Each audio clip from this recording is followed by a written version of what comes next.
Tavares and Nylander together when they're on the road. I could see him going with this group here. Let's hear from Sheldon, and then we'll come out and we'll talk about that potential line. Okay. The Kerfoot, Engvall, and Nylander line, like I said, that's one was a real impetus for me to switch things up the other day, and again today want to maintain that, and some other pieces fall into place around it. But this with Austin being out, it that in itself changes things, so we can move some things around. The players, of course, expect things to change when you take someone like Austin out. So it's been a little smoother that way. I like the way the guys responded, in particular to that line I'm referring to with Kerfoot and moving him back into the middle. So,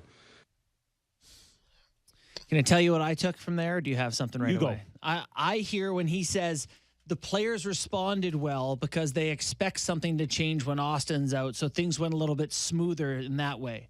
I wonder throughout the season how much pushback he gets when he changes things when things are going fine. Like, how often do you think he hears from the players? For him to mention that things went smoother because players expected change, is there usually disruption?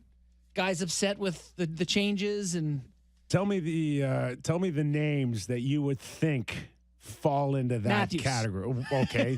Yeah, one. Yeah. Marner. Yeah, two. probably. Tavares, 3. And then it cuts off for me. I don't give a crap about the rest of them in their opinions. So true. That's so it. true. Just Imagine, the 3 guys. Knock, knock, knock. Yeah, Ilya, what can we do for you? Coach, I'm not happy with my get out. Nylander. Coach, listen, Matt, when you remember where you played Saturday night, then we'll talk, right? Yeah. How many goals do I have? Who'd we play? Where am I? So that's it in a nutshell. Those are your core guys.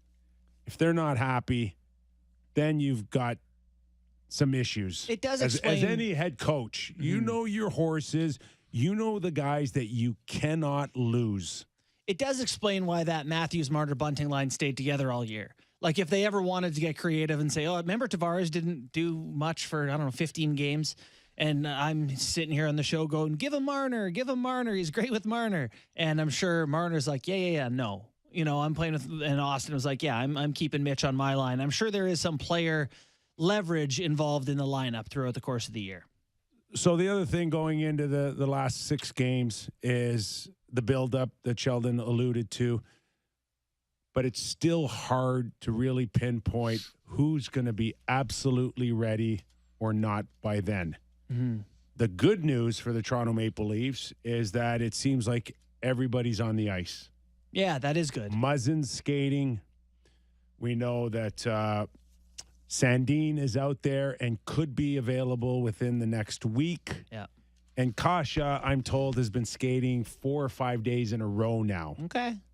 So it sounds like they're all progressing, but to what degree, I'm not sure. And the latest video that we had, Sammy, you sent this out, had Muzzin on the ice, but it didn't look like something didn't feel right.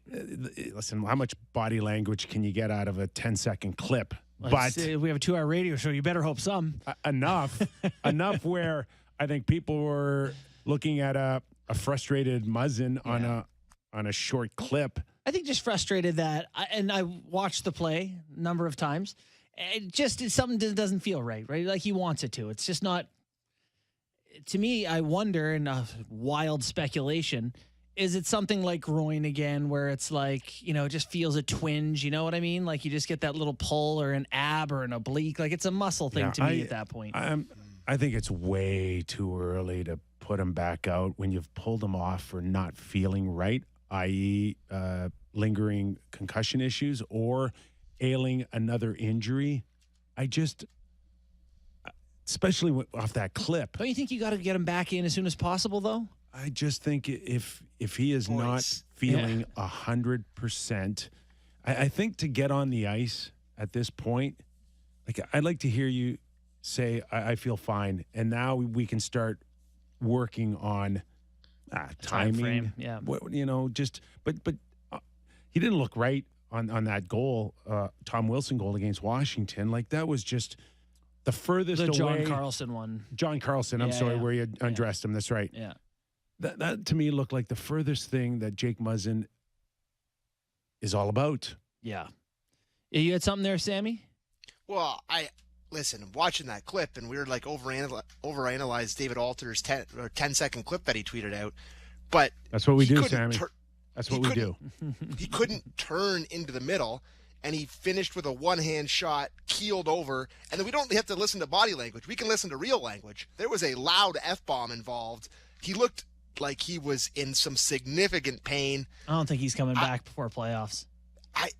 Boys, I just can't. If he does, give him the last 2 games. What do we have? Detroit and Boston. That Boston is a throwaway game. But I don't know, Kyper. It feels like all these 4 guys on the ice. Don't you think it could be like the end of preseason where you get your real lineup together for one? Yeah. All right, let's have one sort of Kasha, you're in. Sandy, not you're if in. You're Muzz, not, you're in. Not if you're not 100%. Yeah, take the day.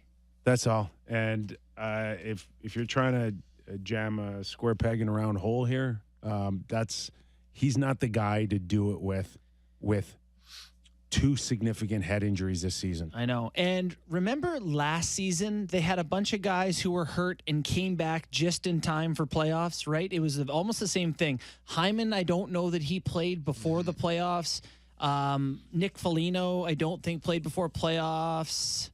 There was Riley Nash, played his first game in a long time, was in the playoffs. Like, the Leafs were kind of in this spot, and, they didn't get the best out of those guys. Yeah, I think if they can get him back, Kyper, you'd certainly like to do it. I know you don't want to put him back in unless they're 100%, but, man, starting in the postseason against the Tampa Bay Lightning, that is some speed you've set the treadmill to before throwing someone on. Kasha could be found money. Yeah. How many games has he played since the